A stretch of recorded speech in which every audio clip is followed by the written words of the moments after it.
Hai, peace of Christ lovers, welcome back to our channel. Kembali bersama saya Pastor Sarah hanya di The Real Pastor Sarah and Prophecies. Shalom saudara, selamat apa saja buat saudara dimanapun saudara berada. Bersama saya Pastor Sarah di depan rumah saya. Nah saudara, saya hanya ingin menyampaikan beberapa hal ya. Biawak atau apa itu. Oke. Nah, jadi saya ingin menyampaikan gini, saudara pernah mendengar tentang ada fitnah mengenai saya, mengenai katanya saya mengajarkan hyper grace ya. Oke.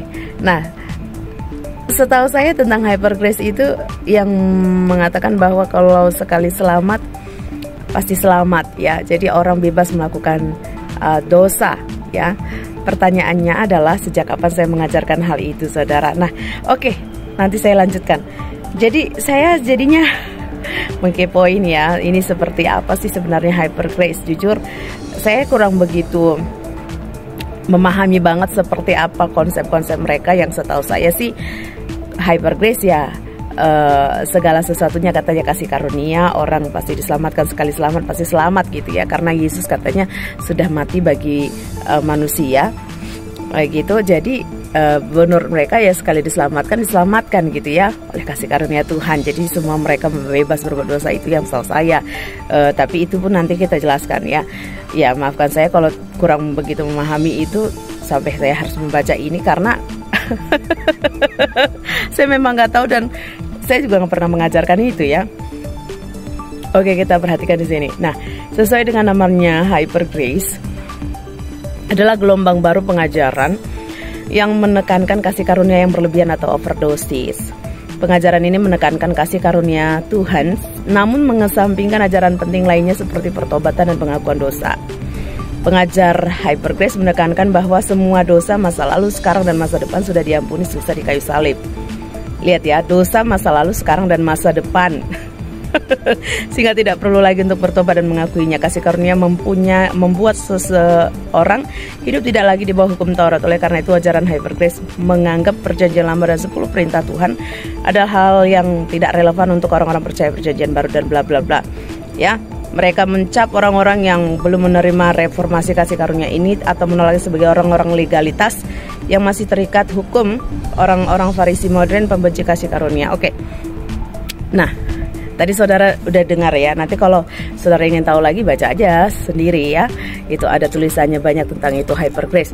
Nah, pertama saudara, saudara bisa melihat khotbah-khotbah saya di YouTube atau dimanapun ya. Saudara yang pernah saya berkhotbah langsung di gerejamu atau kepada kalian semuanya ya, seberapa tegas saya mengajar tentang yang namanya dosa dan pertobatan ya, menjunjung tinggi yang namanya kekudusan juga saudara. Jadi bagi saya ya, tidak ada yang, saya pernah mengajar juga kan dan berkhotbah mengatakan bahwa kalau kau sudah tahu dosa tapi kau lakukan ya, tidak ada lagi darah yang tercurah untuk itu, untuk menghapus itu. Paham? Yang tidak ada lagi darah tercurah untuk menebusmu di situ ya. Makanya ada kalimat kerjakan keselamatanmu saudara. Kalaupun misalnya kau diampuni, itu urusan Tuhan, diampuni atau enggak gitu loh. Dan ingat, Tuhan tidak suka dipermainkan.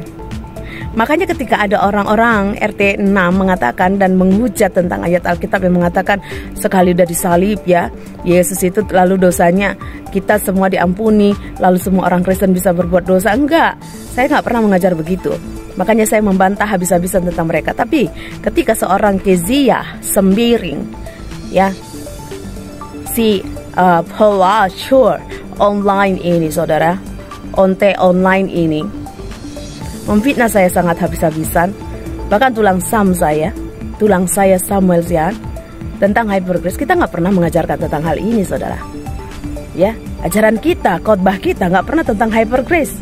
Dimana betina ini, si laknat ini sangat memfitnah sekali saudara. Saudara bisa lihat itu khotbah saya, pengajaran saya di YouTube yang dulu, bahkan di YouTube yang sekarang, bahkan dimanapun saya ketika saya datang ke gerejamu, bahkan saya berbicara mengajar di depanmu langsung offline, saya tidak pernah mengajarkan yang namanya hyper grace ya. Dan saya menolak yang namanya sekali selamat pasti selamat. Gak ada itu saudara. Paham? Dan saya tidak pernah mengatakan bahwa Alkitab Perjanjian Lama itu tidak ada diberlakukan lagi. Saya mengatakan itu masih. Ingat nggak ketika saya berkhotbah? Tidak ada satupun dikurangi dalam Perjanjian Lama itu. Semuanya tetap berlaku, saudara. Tetapi ada yang memang Tuhan sendiri mengatakannya di saat Perjanjian Baru ketika bicara tentang apa yang boleh kau makan, apa yang tidak boleh kau makan. Contohnya, darah tidak bisa kau makan. Itu di Perjanjian Lama. Perjanjian Baru pun Tuhan mengatakan itu. Tetapi ketika misalnya kau tidak boleh makan yang binatang berkaki belah, ya, yang hidup di dua alam, air dan darat, lalu itu diubah apa yang masuk ke mulutmu, bukan itu yang mengharamkan, kan gitu, saudara. Nah, itu beda, ya. Jadi saat kayak gitu, itu ya kau boleh gitu loh. Soal bersunat, dan itu bukan perintah, dan itu bukan hukum Taurat tentang bersunat. Saudara paham nggak istilah hukum Taurat, ya? Karena kalau nggak paham, percuma juga saya menyampaikan di sini, saudara. Oke? Nah, jadi saya nggak pernah yang namanya mengatakan seperti itu. Menganggap 10 perintah Tuhan tidak relevan untuk orang-orang percaya Perjanjian Baru. Tidak pernah saya melanggar dan mengatakan kepada kalian untuk tidak melakukan 10 perintah Tuhan, ya. Makanya saya bilang, saudara, ngapain kau kasih tempat untuk si pelacu itu? Dia cuman PDM abal-abal. Kan udah saya bilang, ijazah STH-nya palsu. Dia tidak pernah lulus kuliah. Dia tidak pernah juga kuliah di sekolah Alkitab dan lulus STT apapun, sekolah Alkitab, sekolah misi apapun, nggak pernah dia itu. Dia hanya lulusan SMA.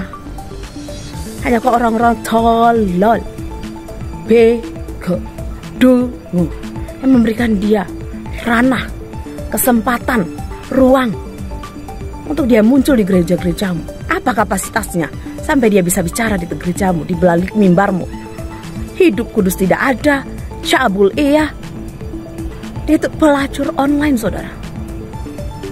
Harus bagaimana sih mengasih tahu sama kalian tentang dia membina tentang pengajaran yang saya sampaikan? Saya tidak pernah khotbah gitu. Kalian cari di sana, ya. Ini iblis, saudara. Ingat, tidak ada hyper grace. Kau harus bertanggung jawab tentang dosamu. Yesus itu hanya mati sekali.